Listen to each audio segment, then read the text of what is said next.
Pokemon is a franchise with some of the most beloved and recognizable fictional creatures of all time to its name. This vast assortment of likable Pokemon means there's something for everyone, and it's easy for players to form a connection with their favorite fellows, such as Muck for example. But not all Pokemon are beloved. Some are even straight up hated. In competitive play, some strategies can be pretty frustrating to fight. Defensive Pokemon that never seem to die, constantly evading all forms of progress and slowly wearing you down over a long, tedious game. Or overtuned offensive threats that can sweep entire teams in the right matchup with just a single turn of setup. It never feels good when your entire team just gets deleted with little you can do about it. And sometimes there's strategies that are just fishing for good RNG or positive matchups. Once again, taking away your agency or control over the situation and bringing it down to luck. Competitive Pokemon singles is a game I love, but it has its fair share of fundamental problems. And some of these problems are completely embodied by specific Pokemon that abuse them to try and win.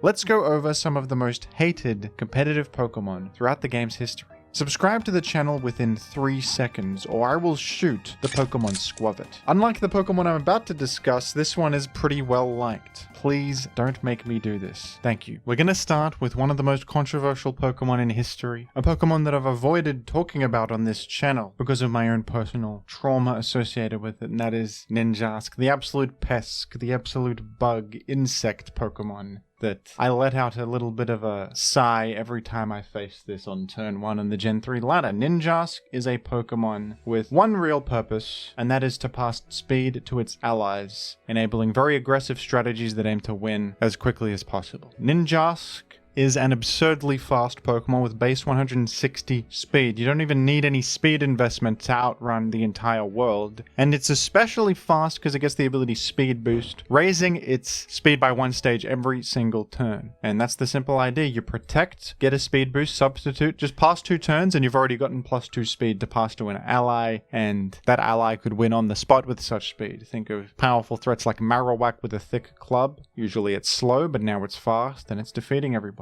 It doesn't sound too bad. It's pretty easy to stop as well if you just have Roar, which gets rid of offensive boosts. If you just have maybe something like Haze, or perhaps you just have something that threatens Ninjask directly and the things it switches into. And usually the thing coming in needs to set up a Swords Dance or Belly Drum or something to actually pose a threat. So it's not too bad, but the thing about it is that these Ninjask gamers, they tend to run this move right here, Sand Attack. And this is where the frustration comes in my opinion. Sand Attack lowers the target's accuracy by 1, and this can just win on the spot if you get lucky. You throw out the Sand Attack, and in Generation 3, Roar does not have infinite accuracy like it does later. In later games, Roar can never miss. It's not true in Gen 3, where Roar just has 100 accuracy, and this will lower its accuracy. So there's nothing worse in the world than you go to your Roar Pokemon, you get Sand Attacked, and you miss Roar, and they just win off that. It's very silly, and people love it because they can just fish for the good outcome, and it's very funny and it's very interesting, but it's not fun to be on the receiving end of it at all because you literally can't do anything. I have the move that beats you and I just missed it. What am I to do? There's nothing to do about that. And I know that some of you gamers are going to say, why don't you just run Aerial Ace, Jim? Ah yes, Aerial Ace against the incoming Marowak for an impressive 12%.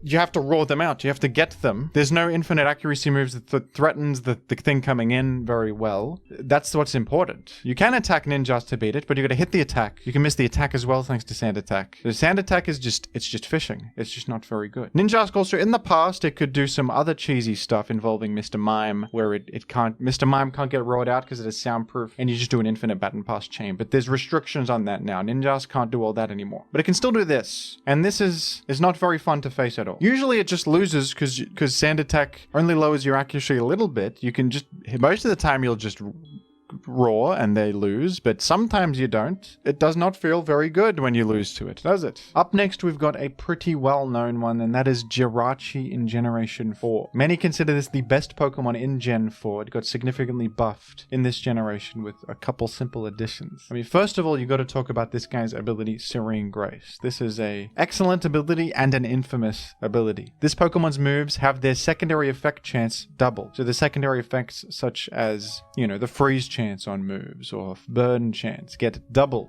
So this guy is going to inflict status with its attacks more often. It's going to do a lot of secondary effects more often. In Gen 3, this wasn't that bad. You got the 60% body slam paralysis. That's powerful, but it's not too insane. It's not going to cause too many problems. You got 20% freeze chance on Ice Punch. I mean, that's kind of annoying, but this would become a real problem when Jirachi got this move right here, Iron Head, in Gen 4. This move has a 30% chance to flinch, and that is buffed with Serene Grace to a 60% chance to flinch. And it's a pretty good move on top of that. 80 power steel type attack. That's a solid stab option. Jirachi has a decent 100 base attack. It's got 100 in all its stats, so it's not having that many problems actually dealing damage. So this can infamously, it paralyzes you with body slam and then just flinches you repeatedly, and you literally, there's a high chance that you just can't act at all against this. Flinching is, the effect is that you can't move at all. So, this is very frustrating to fight, especially if you're new to Gen 4 OU and you don't have a team prepared for this. You probably just get slowly iron-headed repeatedly, and you're not going to be having a good experience. All of your guys will just be unable to do anything, and people like to play Pokemon rather than sitting there and flinching repeatedly. So it's understandable why this is so hated. That being said, there are ways to, adapt to this and consider it. One example is the Pokemon Heatran is very, very strong against Jirachi because it has a ×4 resistance to Iron Head. So you're actually healing more with leftovers than they can deal with Iron Head. And you threaten them directly with like Lava Plume, Earth Power, all of your powerful fire attacks and other such options. You're also immune to Fire Punch, which is a common other thing they do, as it can inflict burn and operate as a good coverage option. So this particular set gets really destroyed by Heatran, and Heatran's easy to chuck on your team in Gen 4. Magnezone is another guy that beats this pretty well, and there's options like Swampert, other just things that resist Iron Head. You got to just have some Iron Head resistances on your team so you don't get eaten alive by this. It's not too much to ask, because these are all good Pokemon that will be useful throughout the whole metagame. It's not as if you're making your team so much worse putting a counter to this on it. It's not that hard to chuck something on. And Magnezone is an example that also traps the thing. But then the problem with Jirachi lies in the fact that this isn't its only set, and in fact this is an incredibly diverse Pokemon that can run, Choice Scarf sets with U-turn and Iron Head spam with speed. You can run Calm Mind Jirachi, Mixed Attacking Jirachi, Utility Jirachi. It's got Stealth Rock, U-turn, Wish, healing. So yes, Heatran will beat this set, but what if it's the other set that's running Hidden Power Ground and it beats you there? And it has ways to beat all. It's got Grass Knot to hit the Swampert and other water types. So you see Jirachi and you're scared of this set that can just flinch you to death, so you respond to that, and then it's the other set and you lose anyway. That can be a bit frustrating to fight too, because there's always one Jirachi set that beats your whole team. It's that diverse, and it's got such options. It got way more options in Gen 4 too in terms of just offensive attacks and stuff. It even gets Draco Meteor to hit Latias and stuff like this. So this Pokemon can be a point of frustration for people trying to get into Gen 4. It's a little bit difficult to actually build teams to consider Jirachi and all of its sets. And the most infamous of all the sets, the Body Slam Iron Head set, is just, it's a real metagame crusher. If you don't have a response to it, it will just tear you apart in the most annoying way possible, where you literally feel like you can't do anything, and that's no fun. That's no fun. And up next, we've got another Gen 4 Pokemon. Imagine this. 2 from Gen 4. Look, Gen 4 is a beautiful generation of Pokemon in many ways, but it's got some of the most annoying things OU has ever seen, in my opinion. And one of them is Machamp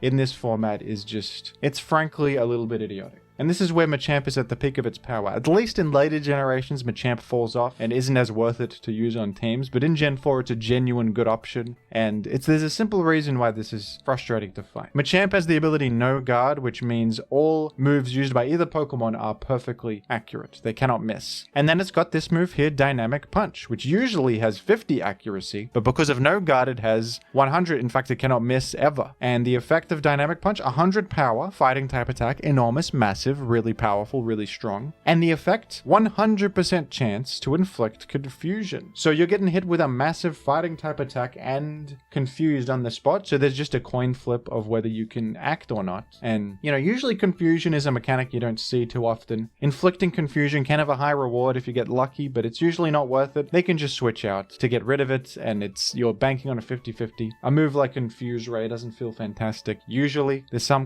contexts, but not really. But this is confused confusion associated with an incredibly powerful fighting type move that's dealing significant damage to you. So that's where the power of this and the frustration towards it comes from, because Machamp can sometimes just on turn 1 absolutely rob games by just getting a bunch of good outcomes from confusion and introducing so many coin flips into the mix of am I even allowed to hit this guy? It's not fun to just hope that I win a coin flip. It's not too fun. There are ways to play around a Machamp lead, like one of my favorites is Lumberry Metagross, because Lumberry will cure confusion. So you take the confusion, you hit them back with Meteor Mash, and what's cool about that is that Meteor Mash can't miss either because of their no guard, so that's useful. You're not worried about missing it. That can get the jump on them. Of course, something that's faster, they can just attack them, will do the trick as well. Maybe something with Psychic, although it's scary to click Psychic in a world where Pursuit Tyranitar could always be in the back pocket, but still, maybe a Zapdos lead with HP Flying,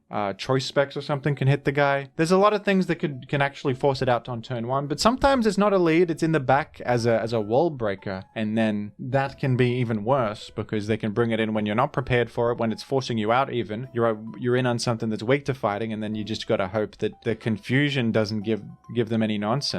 And you might be thinking, well, why don't you just go to a ghost type? Well, Machamp also has Payback, which can hit ghost types for massive power. It's got Ice Punch to hit flying types as well, and it's got Bullet Punch for useful priority to finish things off after they've been chipped a lot. And I mean, even if you're going to a resistance with this, maybe you're going to a flying type that resists fighting, you're still confused and you're still taking probably a lot of damage, to be honest, considering guy has 130 attack. It's a high power move, so you're taking like 30 something, and God forbid rocks are up and you're really not happy, and you try to hit the thing, you could hit yourself in confusion, get ice punched.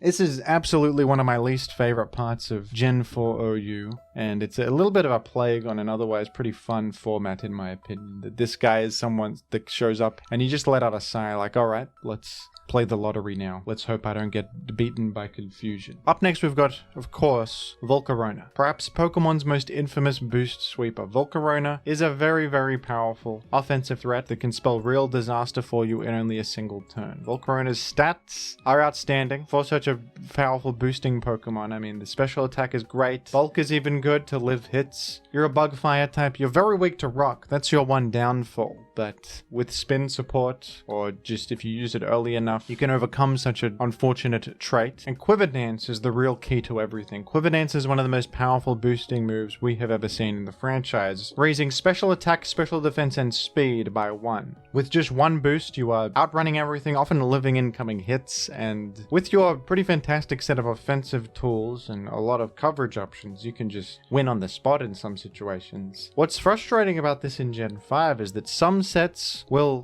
beat the checks. You can just run Hidden Power Ground to hit Heatran, who checks most of your sets, but not this one. Hidden Power Ice is able to hit like Garchomp, Landorus Theory, and Dragonite. Various things that are also trying to check you, but won't be effective against this particular set. And then there's Psychic. This hits through Tentacruel, who's good against the other sets, not against this one. So it's just, which coverage option do they have? How am I supposed to know? And if they have the one that gets me, then I'm done for. You should ideally try to build your team such that it doesn't immediately lose to Volcarona, but sometimes that's hard to ask. Sometimes that's not too feasible. And in Gen 5 OU specifically, team building can feel like walking on a tightrope where there's so many powerful offensive threats that have this kind of game-ending matchup potential, where in one matchup they will just go crazy. And it's a little bit difficult to cover all of them, and when you happen to not be covering Volcarona, it's just the worst. You just get completely overwhelmed, and all you can do is sit there and take the loss. It's unfortunate. In later generations, Volcarona gets even better with the addition of Boots in Gen 8, and of course Terra in Gen 9. Gen 9, it's actually banned. It got buffed so significantly by those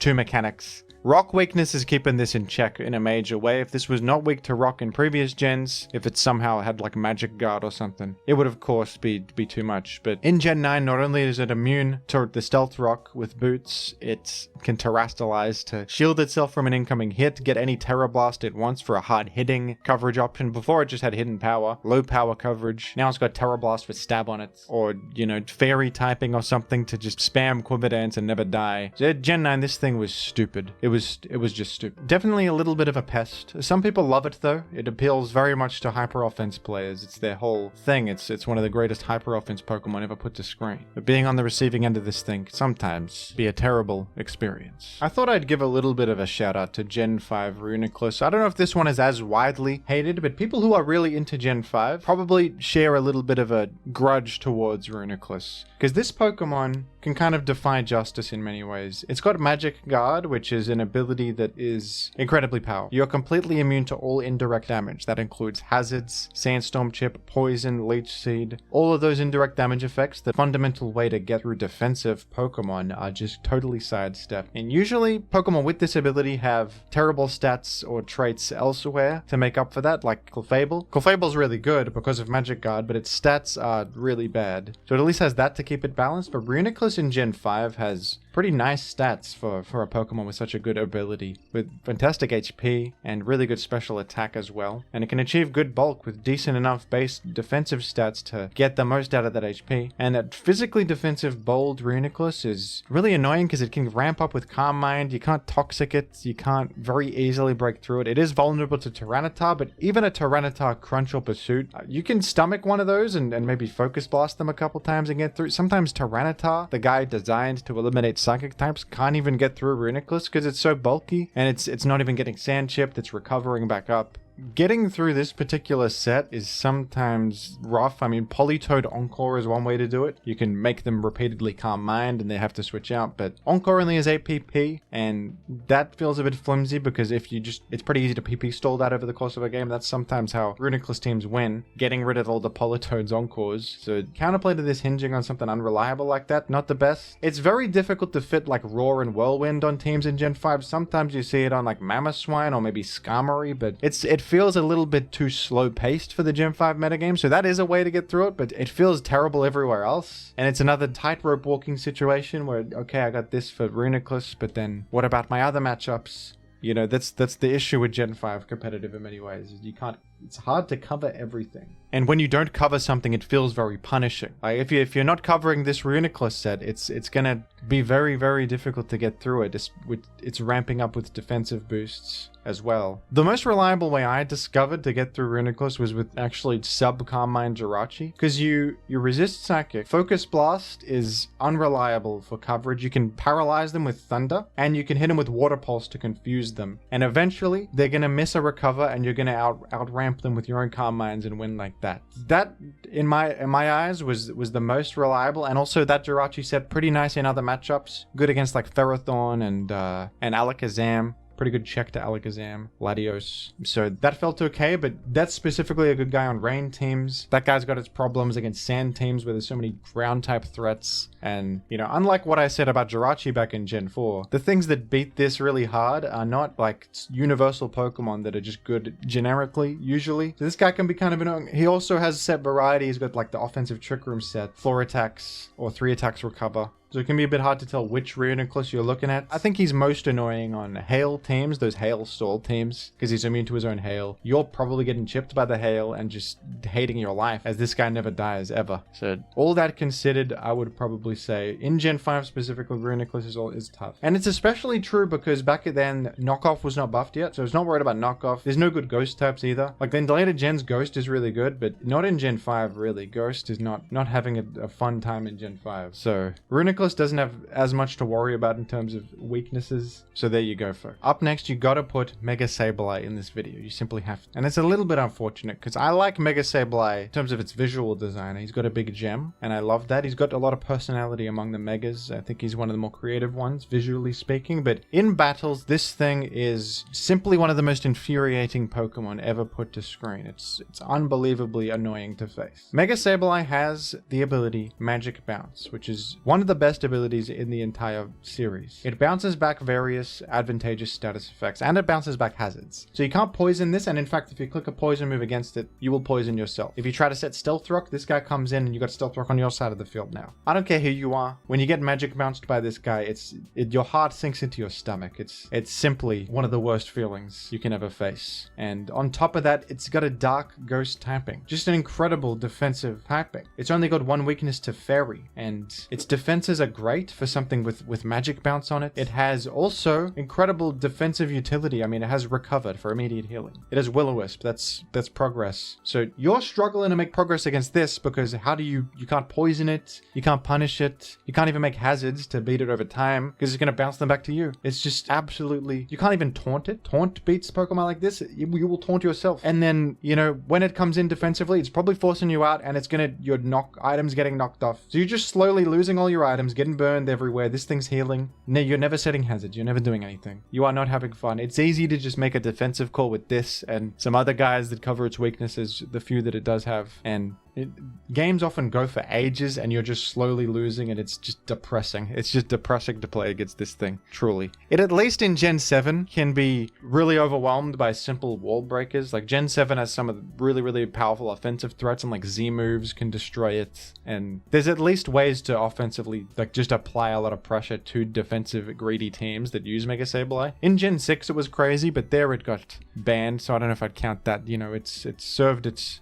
time and all that. It's been appropriately punished for its wrongdoing. Sometimes the Gen 7 stall matchup with the Mega Sableye was just hell on earth. It was no fun whatsoever. Up next, you guessed it, folks, Jimothy's most hated Pokemon of all time, it's Toxapex. This guy, I've talked about it too much. I don't really want to give him another 15 minutes of fame. I don't think he deserves it. I don't think he deserves to be talked about in a video yet again. But here we are. Toxapex is one of the most powerful defensive Pokemon competitive singles has ever seen. It's got a water poison typing. That's a good typing. A lot of great resistances. A lot of great defensive qualities there. It's got the ability Regenerator, which is yet another one of those incredible defensive abilities that makes this so difficult to pin down. Every time it switches out, it restores an entire third of its health. And this is the safest way to heal up in Pokemon because you can recover all your health back while being at 0 risk. And it's very easy to just switch back and forth and get this guy all the way back to full health even. If this guy's burned or whatever, he doesn't care. He can shrug off that burn damage and just Regenerator all the way back. Even poison, he's immune to that. So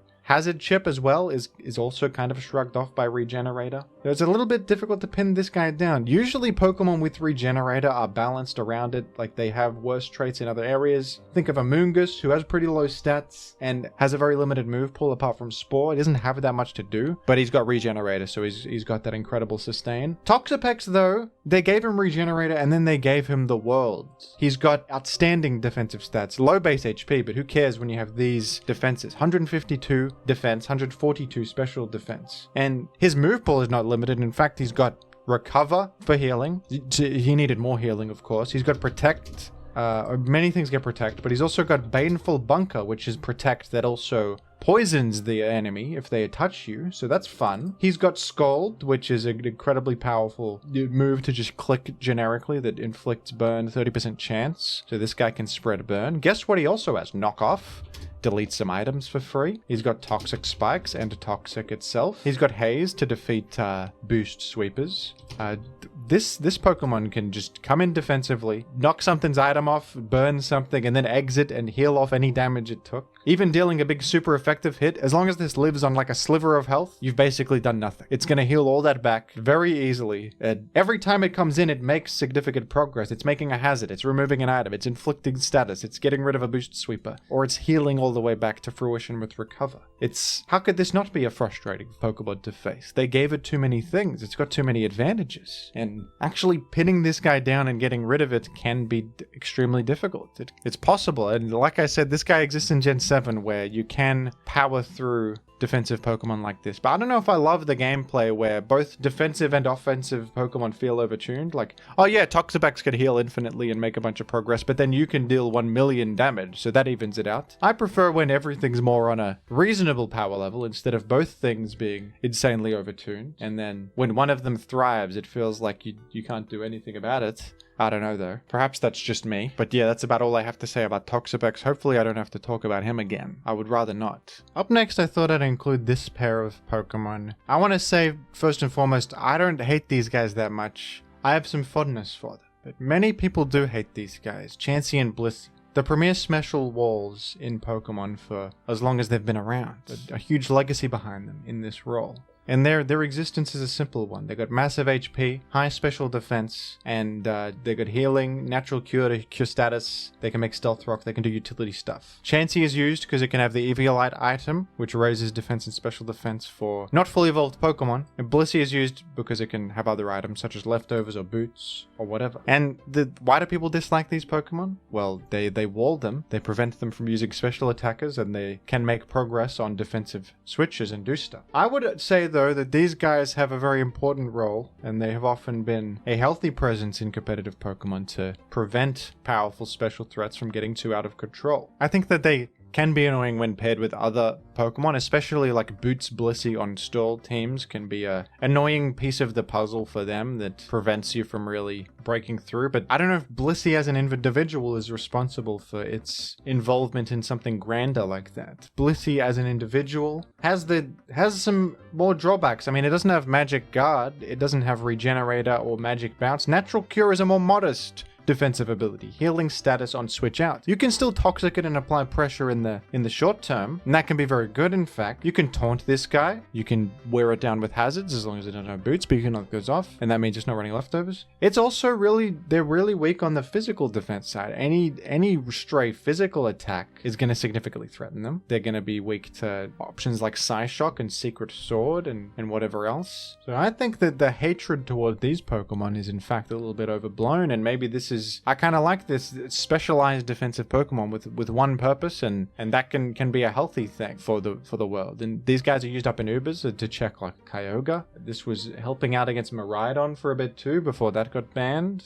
Throughout all of Uber's history, Blissey has had its day. So I like these Pokemon. I think you guys should stop hating them so much. You can beat them reasonably. They're not that overpowered. It's not like they're evading all those mechanics that other guys are. These are honest defensive Pokemon in my opinion, and they've earned their position in the Defensive Hall of Fame through hard work and years of service. So please show some respect. Show some respect here. Up next, we've got a Gen 9 Pokemon, a new face in the world of frustration, and that is Garganacl, a Pokemon controversial for many reasons. He has trapped Donkey Kong in the center of a pyramid just to exist, which is very morally questionable. He was also involved in a pyramid scheme. That's no good. We don't support that. And then in battle, he has some nefarious strategies he takes advantage of. This is a mono rock type. It's got great defensive stats, 130 defense, respectable special defense. Breaking the curse of bulky rock types having no special defense actually has the stat. And very nice stat spread, but the ability Purifying Salt is the real kicker. This Pokemon can't be statused at all, even by secondary effects of attacks, toxic spikes, anything. Directly applying something like Thunder Wave is not going to do anything to Garganacl. And that's amazing. And on top of that, it also has a ghost resistance thrown in, because why not? So Garganacl has this great defensive ability, good stats to back it up, access to recovery, options like Stealth Rock, and this move right here, Salt Cure, is one of the most annoying things about it. Salt Cure is a 40 power rock type attack that also applies a damage over time effect to the enemy, dealing 1/8 of their max HP every turn. This is good because it can't be taunted, you can't taunt this guy and stop it. It also just generically hits anything. You know, there's type immunities associated with options like Toxic or Will-O-Wisp or Leech Seed even. Salt Cure will do chip damage over time to absolutely anything. And on top of this, you deal 1/4 damage to Steel and Water types. They take 1/4 of their HP every single turn. That is an insane amount of residual damage. And Steel and Water types are common. They are common types. There is the Covert Cloak item that is counterplay to this, but Garganacl, I mean, especially early on in the Gen 9 metagame, was really giving people a lot of problems. There were people saying it should be banned. That was an early knee-jerk reaction to it, I think. And people realize it's not ban-worthy, but it is frustrating, especially when it terastallizes into a powerful defensive type like Water or Fairy, and it curses up, and you can't quite nail it down because you can't poison it, and you're getting chipped all the time, and it's healing up. At least in Gen 9, what's a good change about Gen 9 is that they nerfed recovery PP. This only has 8 PP now, so it's very possible to stall that, and actually this guy can't heal forever like Pokemon used to be able to. So that's good, and I don't know if this thing even feels as good as it once did. People have figured out how to play around it a bit more. Substitute's really good against it. A lot of things just threaten it significantly. If it does Terra, they've lost a really good resource, which is a surprise Terra or flexible Terra for different situations, and That Terra type will have its weaknesses too, so different things can threaten it now. It'll be probably way better than a Mono Rock type, but Garganacl's not too bad, but it definitely is one of those Pokemon that's just a little bit annoying to fight. Not broken, but definitely annoying as it evades conventional forms of progress making and also just salt cures everything coming in. And it's never satisfying to have salt thrown at you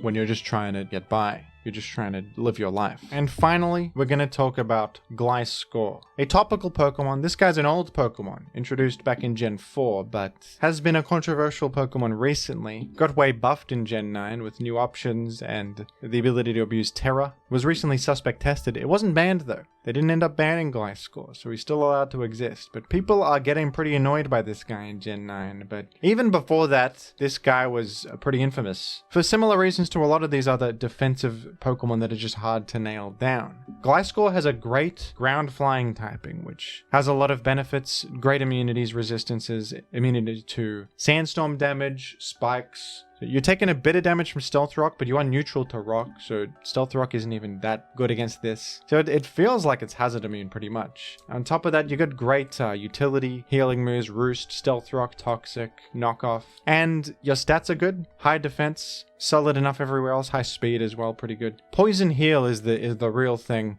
that makes this so powerful though. This, and not many Pokemon get Poison Heal, but this is a contender for best defensive ability in the game. It's incredibly good, and Gliscor is by far the best abuser of it. And when this Pokemon is poisoned, instead of taking damage, it heals damage. This Pokemon is healed for 1/8 of its max HP each turn while poisoned. So that's double the amount that Leftovers heals, and Leftovers is already an incredibly common item for its chip healing effect. This is doubly as good as Leftovers, and on top of that, this basically makes you immune to status. You can't be burned or paralyzed or slept while you're already poisoned. But of course the poison isn't even detrimental to you, it's beneficial to you. And you can self-inflict poison with a simple toxic orb. So it pretty much has Magic Guard, but it might as well be even better because it's also chip healing a significant amount, more than Leftovers can. And it's immune to all status. Knockoff isn't even that bad against this because you'll knock off the toxic orb, but you're still poisoned. So you're not losing the heal effect. You can't even get rid of, at least on a Magic Guard Pokemon, you can get rid of their Leftovers or whatever item they have, boots or whatever. But Gliscor, you can't. You can't get rid of its healing effects. Knocking off its item achieves nothing. So Gliscor, it's got weaknesses. It's got weaknesses to water, ice, of course. Bad types to be weak to, very common types, but the thing is that if something's posing a threat to Gliscor, it's probably switching in. Gliscor's doing something good on that turn. It's knocking off their item. It's poisoning them. It's making Stealth Rock, or in Gen 9 it can make spikes. And then, if it took a bit of damage, it's going to heal with the Toxic Orb. You can protect against them, heal even more. That's so much healing. And then you just switch out. So Gliscor is a little bit of a pesky Pokemon. You can't, even if you threaten it, it can just exit, and it's as you're coming in to try and threaten it, it's already ruined your whole life by getting rid of your item or doing something. It's also got a U-turn to pivot out. That's really good on something defensive like this. This is like a perfect defensive Pokemon that in Gen 5 OU, it's outstanding.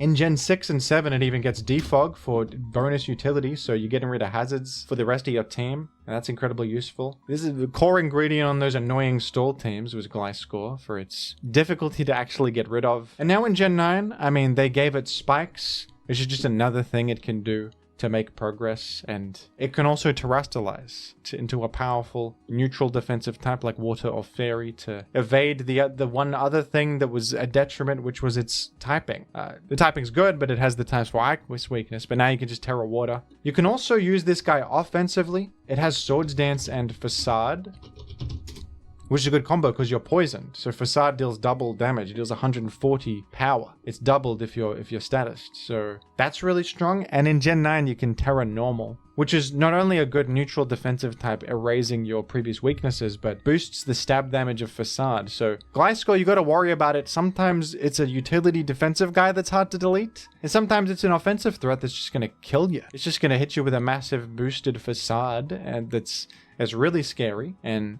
for that reason, Gliscor it's a pesky Pokemon. It's hard to get rid of this. It's hard to deal with this. It didn't get banned though. They decided he was innocent this time.